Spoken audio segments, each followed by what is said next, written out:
Hello, I'm Robbie Fowler and you're watching Redmen TV.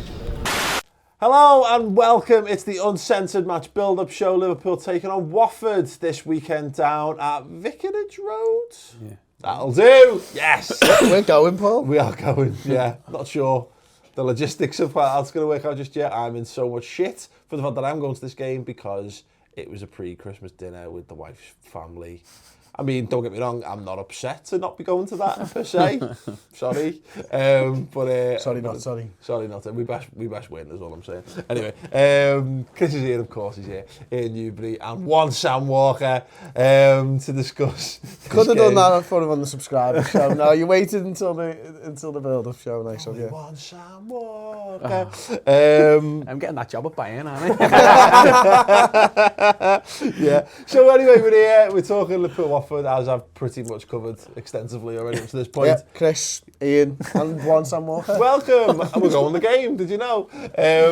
Chris, I mean, we discussed this actually a bit on the Redmen roundup show this week, but it's time for Liverpool to get December back on track.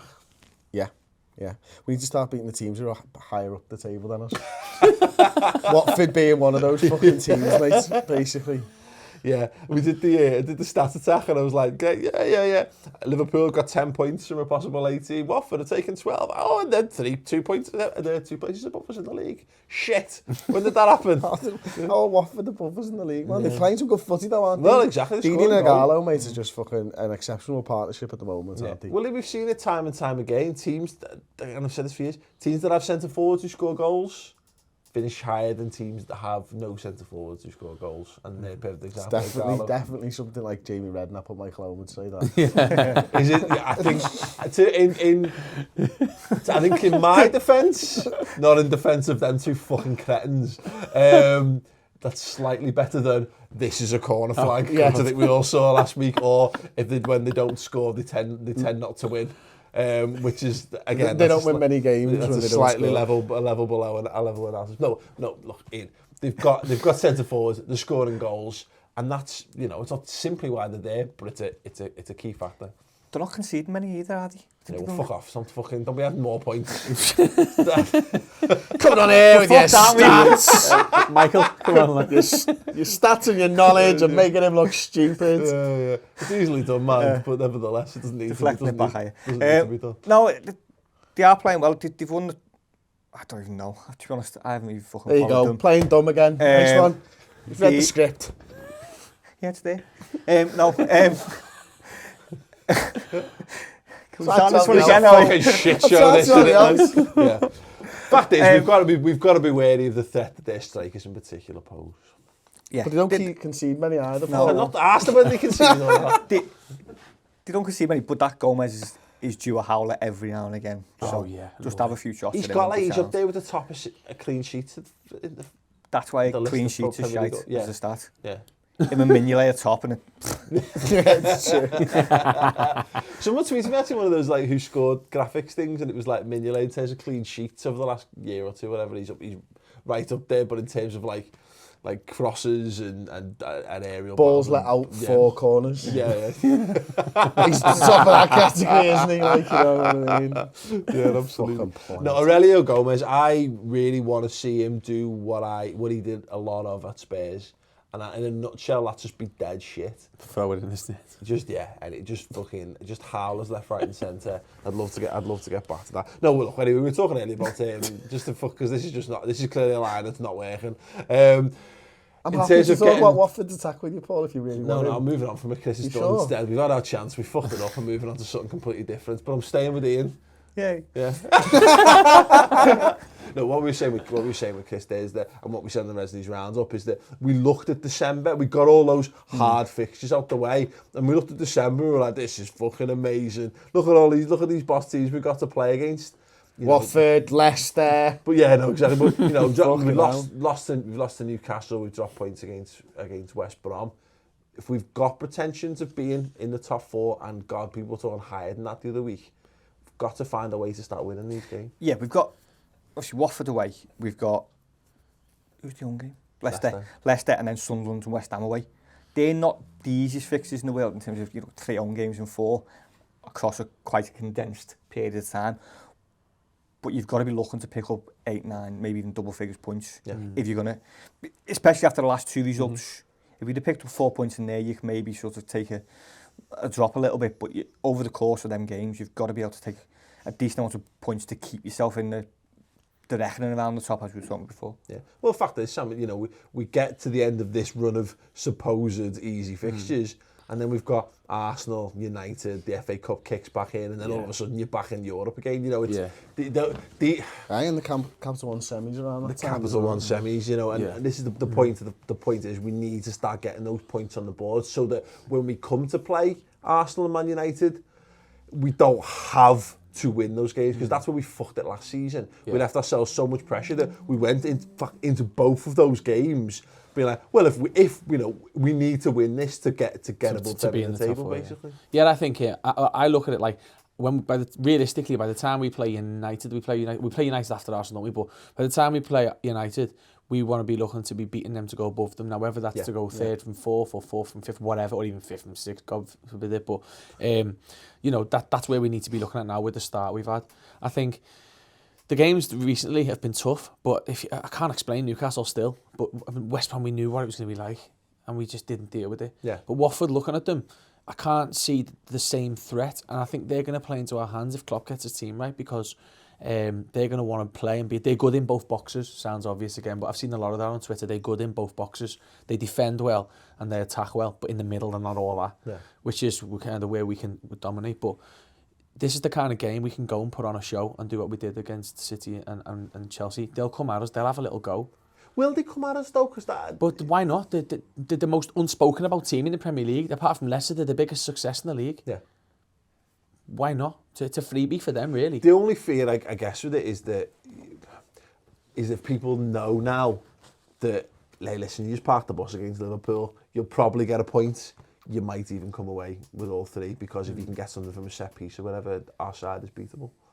Yeah, I think there's a change in tact though in the league, and I think these teams like your Watfords and your Leicester, I don't think they look at it and go, let's try and play for a draw. I think they go, let's try and play for a win, man. And if we get beat, we get beat. But if I'm trying for a win in 3 games, I need to win one of them to get 3 points that you get from 3 fucking draws, which are a lot harder to do. Like, I think that's what the mentality shift now is, and that's why Leicester are doing so well and stuff. And I've not watched loads of Watford. I've seen them on Match of the Day. I don't think I've watched the full 90 minutes of them. Couldn't tell you if they're a counter-attacking side or anything. Well, that's what I like. We were doing the Bet Victor the weekend, the show, and they mess with people who do research. We fuck research, not on this show, not of the opponents, but that seems to be that, you know, that's the gist of what they are. They are a counter-attacking side. That's where they get their success from, and that's where this game. I hope we just put it to bed. I hope we do what we were meant to do against West Brom to some extent. Get their early goal and then build upon that, rather than just crumble in our own ineptitude. But they will. I think they could look to stifle us. They've got nothing. The thing is, they've got nothing to lose, and I still think the problem we've got is worrying though. If they're good in both boxes, we're good in the middle. We're shit in both fucking boxes, aren't we? Like, we need to sort that out. 7-all. Have they got the players to do what? Let's be honest though, West Brom, what was it? Klopp said they had 4 players bigger than 6'4", bigger than 6'4". What's Benteke? 6'3", 6'4". I mean, have Watford got the ability to be able to know that we're not going to win a header in both boxes against them? Because that's a big difference, isn't it? Really? Again, research. I don't know. Capoue. Yeah. Anybody else?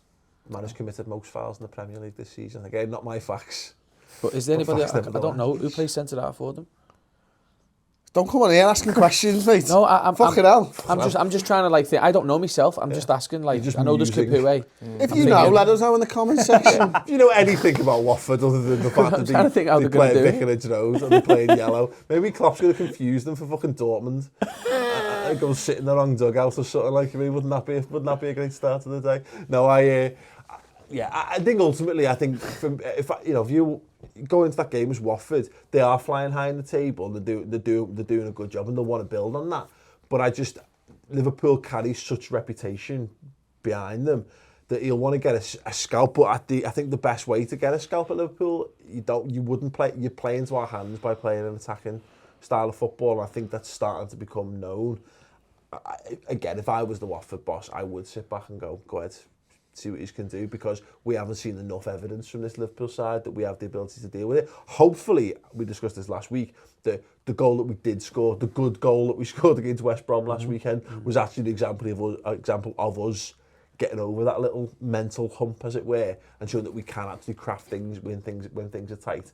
This is going to be the tester for that. If we do that again, if we manage to find a way to get a goal, Henderson gets into the box late and knocks one in, that kind of stuff, then that's really encouraging actually for the season going on. But who knows? I want to know from our perspective, Chris, how do we approach this one? Do we go gung-ho? Do we go 2 up top? What do we do? What do you do? What do you do? What am I doing? I'm driving to fucking Watford on the day, mate. That's what I'm doing. Like, what are you Pop doing? quiz, hot shots. I don't know, mate. Again, if they're a counter-attacking side, then I don't know, Paul. I don't know. I think we'll do what we normally do. We fucking pass it loads in the middle of the fucking pitch. We don't take many fucking shots from inside the box. Our corners hit the first fucking man, and we fuck up in defence. It's probably what we're going to do. We're getting beat, aren't we? Fucking hell! And if you've managed not to kill yourself post fucking Chris Payne's analysis of this one, hi, life is good. Go and watch It's a Wonderful Life or something before the game kicks off. It's an interesting one. I personally, like I say, I think we should just go. Fuck the fact that they're a counter-attacking side. It doesn't matter. You can't counter-attack from a goal being conceded. You know what I mean? You can't counter-attack from kicking off from the centre circle, as far as I'm concerned. Go there, blitz them to fuck, get 2-0 up, and then chill. I actually wouldn't mind seeing Origi start this game. Like. I think he deserves it. I just don't think, I don't want to see him start on his own. Yeah, but this is the eternal problem we've got, isn't it, Sam? Is that our best players play off the front. You know, we've got a bordering on a wealth of options of players you can play in there. But in terms of like, because Origi, you know, good coming from the left hand side, but who's making way if he's coming in that position? I don't know. You've just nailed it there. I think if we go, they're going to play 2 up top, which means we can play 2 up top and get away with it, because then that way the midfield's balanced. Yeah. But I do think he needs a strike partner, because I think they'll create space and time for each other, no matter who he's playing with, whether it's probably not going to be Sturridge, is it? No. Definitely not going to be Danny Ings. So if he plays with Benteke... Poor old Danny Ings, by the way, just recovering at home, got the iPad on. I'll see what the fans are thinking at the minute. Oh, the fucking shady bastards. Well, at least they've not forgotten. Yeah. I thought about this the other day. I think one way to go about it wouldn't be a bad idea to go with the 3, but to play Origi, Benteke and Ibe, because the a bit of pace on both sides. Yeah. You know, it's a bit different than having your 10s. A bit more direct, but at the same time... Who's your midfield 3 behind that? I'd drop one of Lallana Coutinho in, because I just think you need that guy. And against what they've got, really. You know, they haven't got what Leicester have got at the moment flying. But the flip side is, for me, Firmino, Coutinho and Lallana have done the biz away. So I wouldn't be surprised to see those 3. It's an interesting one, isn't it? Because, again, I guess we'll soon find out whether it's in a stinker or not, but your natural thinking is it's fine when you're playing like your Cities and your Chelseas, and what Klopp talked about is taking those teams who are bigger and better, although obviously not Chelsea as we now know, but you know, and dragging them down to your level and killing them there. Now I know Watford are above us in the league, but would it be right for us to treat them in the same way? I wouldn't be going worrying about what we're playing up top, because I think the key to beating these teams who were doing it, and what we started with that West Brom game early on, and I thought we were superb in the first 25-30 minutes, and what we were doing well is moving it quickly in the middle, getting the ball and moving it, and Henderson was superb at it, and Coutinho. So if you get them deeper, get them moving the ball quicker, it creates space just because people are chasing the ball then. If you're giving it into someone who's taking one touch, having a look, taking a second and playing it, it's easy to get in position and to block and to move, and if we're moving it quicker, it creates more space just because you're moving it quicker. Yeah. So it can be, if you bring them 2 into the midfield, if you play with Lucas or with Emre sitting deep or whoever else, bring them deep, and then the front 3 will have a lot more time because we're moving the ball a lot quicker. And then even that front 3, you saw what they did, the pace, that as a 6, is not a bad 6 to go at them with. No, definitely. In terms of the defence, though, Chris, obviously we know Lovren's out because you've got a hole in his leg. Sakho looks like it's fortunately timed that he's on his way back. Would you throw him straight back in? Personally, yeah, probably would. Yeah. To be honest with you, I just haven't watched Colo this season. I just don't think he's a defender no more. Like, You're not a footy player. Oh, we've been fucking so sly. What's happened to us? I think we all need to go and have a look at ourselves and examine our Christmas cheer. Look, there's decorations up and everything. The best thing with Colo, he's come on midfield more than he's come on at defence this season. says a lot, doesn't it? Yeah. That's Klopp just going not playing today at the back. I've seen that. I've seen you do that. You're not fucking doing it because he brought Skirtle in the centre of the park at the end of games and stuff as well. Loving it to Chelsea. Loving, Yeah. Yeah. I think the concern is, but I don't. You're right. I don't think Colo's an option. But we saw Emre Can. I didn't think he was very good there at all when he got dropped back. I thought he was trying to be smart, and when there's no need to be. And why Lovren had been good the last few weeks, he's just playing it fucking simple. Yeah. That's exactly what Emery stepped in and stopped doing that. But hypothetically, if Sacco isn't fit enough to start this game, Colo or Emre Can? Start the centre back. What? Start the centre back. Yeah. Start Colo, like. Do you agree or disagree? I'm interested to know people's thoughts on this. Like, I thought Emery was fine. Ultimately, had fuck all to do because we were peppering their third of the pitch with passes. But yeah, definitely interested to know people's thoughts. I have to mention it, the Christmas special, we're filming that on Monday. We asked you on one of these shows a week or two ago? Yeah, 2 weeks? 2 weeks? 2 weeks. Concrete we asked you for, we said if we got 2,000 likes. Did we ask a question? What? We asked you... On one of these shows? Yes, we did. What is the name of that show, Chris? No idea, Paul. We asked the audience a lot of questions on our show. Yeah. The Christmas special. I thought I'd delivered enough context for you to get what I was talking about. So yeah, we asked this for 2,000 likes on an Uncensored Match Builder show a couple of weeks ago, and if we got that, we said that Chris and I would duet Let It Go from Frozen. We got over 2,000 likes. Smashed it. You cunts. Basically. You absolute cunts.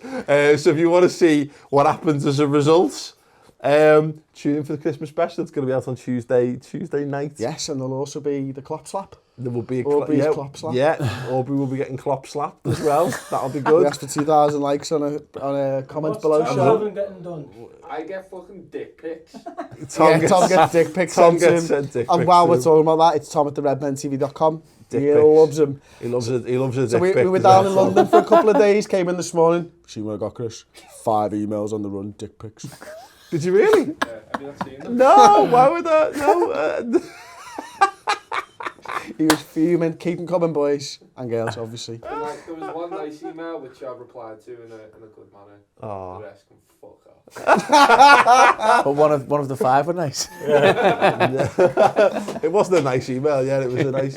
One of them was a particularly nice looking penis, and he decided to reply to that one. So yeah, keep your dick It was a pics coming. selfie, Tom, wasn't it? You emailed yourself, didn't you? Look, we'll balance it out. If you wish to send vagina pics to Tom, I don't know, or anus pics to Tom, by all means do. Tom at theredmentv.com. So yeah, so we'll be doing the Christmas special. We've got the lads from Toffee TV, and we're going to be doing a bit of a Christmas themed quiz to see who wins the Battle of the Mersey. There's also going to be a special exclusive subscriber special on the redmentv.com as well, which we do every year, which is a load of bonus features, outtakes, funny clips, things that never made it out on the channel for whatever reason, mainly because we forgot to edit them. It's always brilliant, it's always worth a laugh. Check it out on the redmentv.com, which is free for a month. I don't know if you've heard us say that before. No? Well, there you go. First time for everything. Yeah, so score predictions, Sam. 2-0. Nice. 2-1. Not keeping clean sheets with Dopey Arks and goal. Fuck it, you're starting, I'm campaigning. Yeah. I'm going 2-0 as well, actually. Good, I like that. Which, you know, I've not been confident this entire show. But now when I need to be, it's 2-0 Liverpool all day. From misery to delirium in the space of 5 minutes, yeah. Just talking about dick pics. You know what? Vaginas, anuses, and it's just put me in a much better mood. Absolutely, knowing that Tom's misery does make me offset my own somewhat. You know what? You know, we beat them, the last time we played them there, we beat them 3-0. I'd have a bit of that again, please. That'd Who be scored in lovely. that, mate? That was 2 from Crouch, 1 from Bellamy. Anyone in the squad from that game? Not at all. Stat Attack. Interesting stats there. Read by me, written by Chris. Check that out on the YouTube channel, that's there. Starting 11? Yeah. Done it? No. Oh, Fuck. You have to do that now. Yeah, check all that out ahead of the match. That'll be on the YouTube channel. We've done a Reds News Roundup show as well, where we discussed, amongst other things, Stephen Gerrard talking about unfair title talk, how much of a bell end West Brom's James McLean is, Marko Grujic being close to a Liverpool transfer, and basically having a good old long laugh at Jose Mourinho's expense. Check that out as well on the redmentv.com. Check back here for more post-match content, and then next week, of course, for all your wonderful Christmas-themed goodies. Gents, thank you very much for coming in. Cheers, lads. It's been an absolute pleasure, and we'll see you soon. Ta-ra. Hello and welcome to the Redmen TV. I'm Chris Pajak and this is the Starting 11 prediction show as Liverpool prepare to head down to Watford to go to Vicarage Road to face off against high-flying Watford. I did not believe I would ever say that on this show, but there you go.